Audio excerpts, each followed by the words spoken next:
السلام عليكم ورحمة الله وبركاته، أهلا وسهلا بكم يا أبطال في قناة English Community مع مستر عبد الفتاح علام. في الأول كده كلنا متفقين إن اللغة الإنجليزية مش بس كلمات بنحفظها، دي طريقة بنوصف بيها كل حاجة حوالينا. بنقول على حاجة جميلة سريعة كبيرة، وده اللي بنسميه adjectives الصفات. طب لو عندي حاجتين وعايز أقارن بينهم، أو عندي مجموعة وعايز أختار الأفضل، هنا بيظهر بقى دور الكمبريتيف المقارنة والسوبرليتيف اللي هو صيغة التفضيل، اللي من خلالهم بتقدر تعبر بسهولة إن حاجة أكبر من حاجة أو إنها الأكبر على الإطلاق. الموضوع مش حفظ وخلاص، ده فهم بسيط هيخليك إن شاء الله تستخدم اللغة بثقة ومن غير أي لخبطة. النهاردة هنتعلم مع بعض إزاي نوصف ونقارن ونختار الأفضل بطريقة سهلة جدا. يلا بينا كده خطوة بخطوة مع بعض لحد ما تبقى فاهم كل حاجة. وهنبدأ الدرس اللي بيبدأ عندنا بالادجكتيفز أو الصفات. والصفة دي كلمة تصف الاسم، تمام، وزي ما قلناها كده هي تأتي قبل الاسم الموصوف. يعني مثلا عندي شجرة طويلة، الشجرة دي الموصوف، وطويلة يعني اللي هو الصفة. فاما اجي اعملها في اللغة الإنجليزية بقول عليها tall tree، ما بقولش tree tall. ليه؟ لأن الصفة تسبق الموصوف. تاني حاجة برضو إن الصفات ممكن تيجي بعد حاجة من الصفات اللي هي بيسموها الأفعال التقريرية.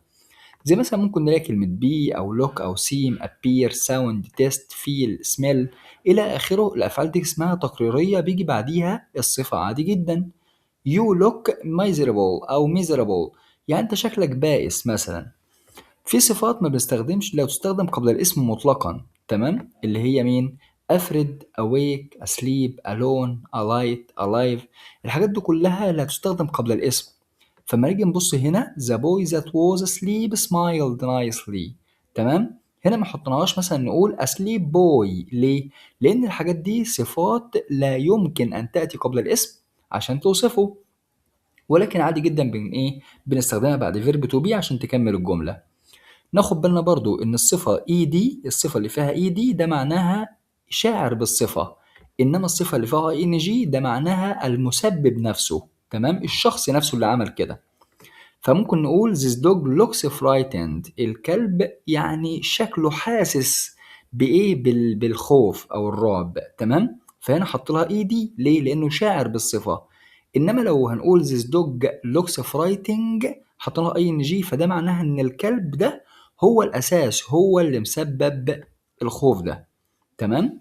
في صفات اصلا معناها قوي جدا ودي بيسموها صفات قويه، زي مثلا gigantic او various او ancient او excellent، تمام. دي اصلا صفات ذات معنى قوي زي ما احنا شايفين العربي الخاص بيها.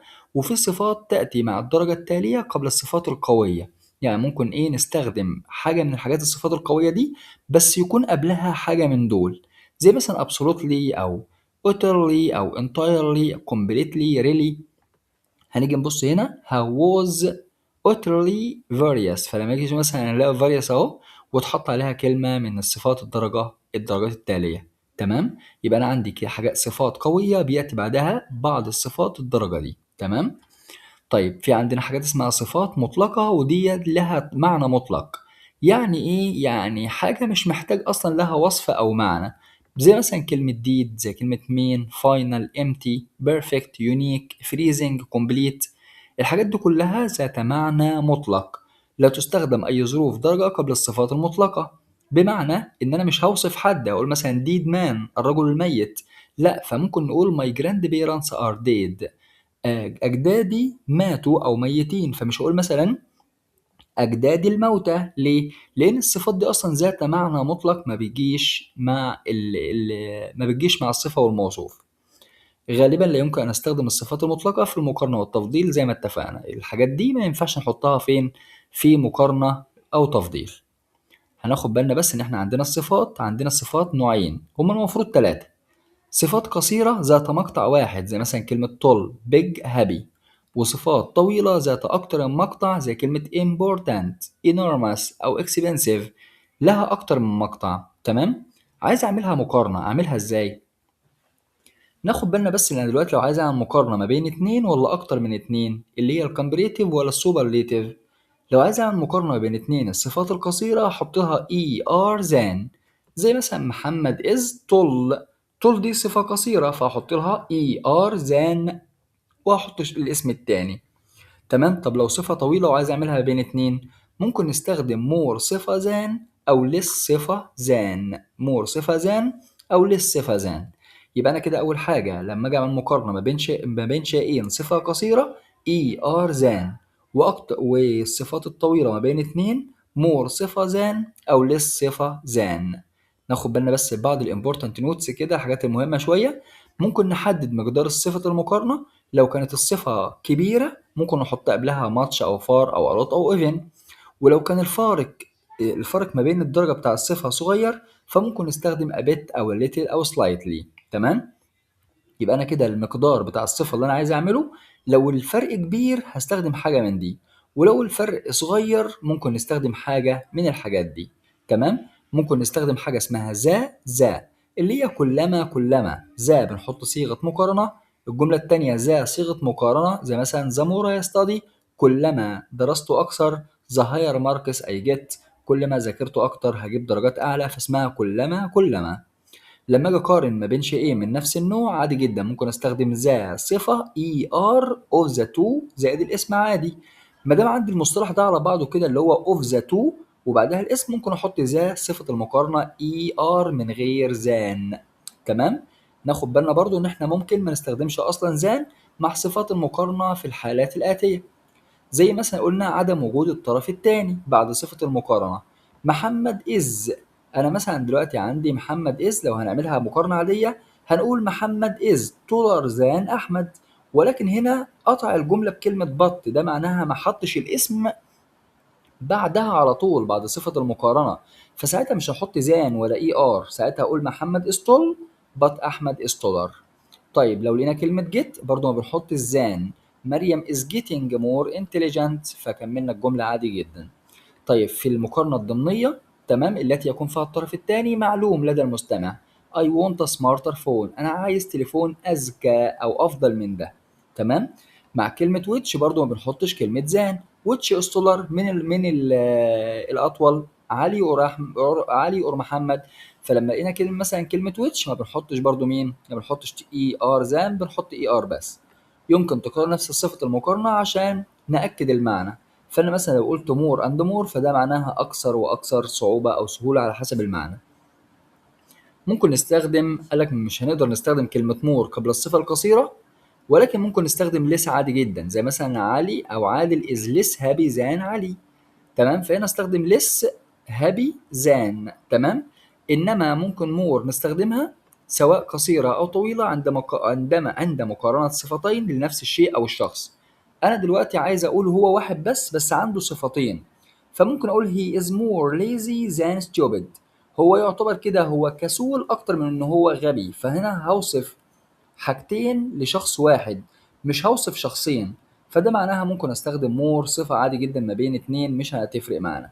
بس ناخد بالنا يا شباب ان الحاجات دي كلها اسمها نوتس او حاجات اضافية بس، انما القاعدة الاساسية بتقول لما اجي اقارن ما بين اتنين والصفة قصيرة اي ار زان، والصفة الطويلة ما بين اتنين مور صفة زان او لس صفة زان. طب لو عايز اعمل بقى مقارنة بين اكتر من اتنين اعملها ازاي؟ قال لنا في الصفة القصيرة هنستخدم ذا صفة اي اس تي، ذا صفة اي اس تي، والطويلة هتبقى ذا موست صفة او ذا ليست صفة. تمام؟ هنا قلنا القصيرة لما تكون مقطع واحد، ولما يكون اكتر من مقطع بنحط ايه؟ ذا موست او ذا ليست. ناخد بالنا برضو ان ذا بتأتي مع لاحظ عدم استخدام ذا مع صفات التفضيل. صفات التفضيل مثلا في الحالات الآتية، احنا دلوقتي عارفين ان انا لو عايز استخدم في صيغة التفضيل بستخدم ذا صفة اي اس تي او ذا موست او ذا ليست. احنا كده عرفنا ان صيغة التفضيل بنستخدم مين؟ بنستخدم ذا. طب امتى ما نستخدمش ذا؟ اول حاجة لو لقينا اللي هو الصفات الملكية اللي هو my his her it's our your they، لو لقيناها ما بنحط ذا. هنا مثلا her best لأفضل ما عندها، فماشي ما قالش مثلا her the best مثلا ما حطش هنا ذا. وبرضو عندنا لو لقينا ابوستروف اس للملكيه ما بنحط الذا، فساعتها بنقول مثلا Egypt's most famous، ما حطيناش مثلا the most زي ما قلنا.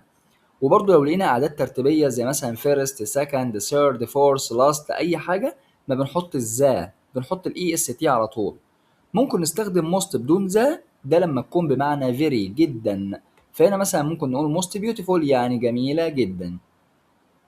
ولو هنستخدم كلمة ever في الصيغة فده معناها إن أنا رأيت، ولو استخدمت never فمعناها إن أنا ما رأيت، اللي احنا قلناها كده ever للإثبات ونيفر لمين؟ للنفي. والترتيب عندنا مثلا هنا اسم أو ضمير is the صيغة التفضيل اسم I have ever التصريف الثالث. عندنا مريم مثلا ده الاسم، حطينا is the أهي، وبعد كده حطينا صفة التفضيل est يعني الصفة حطينا لها est، وحطينا الاسم اللي انا بعمل مقارنه بيه وبقول I have ever seen.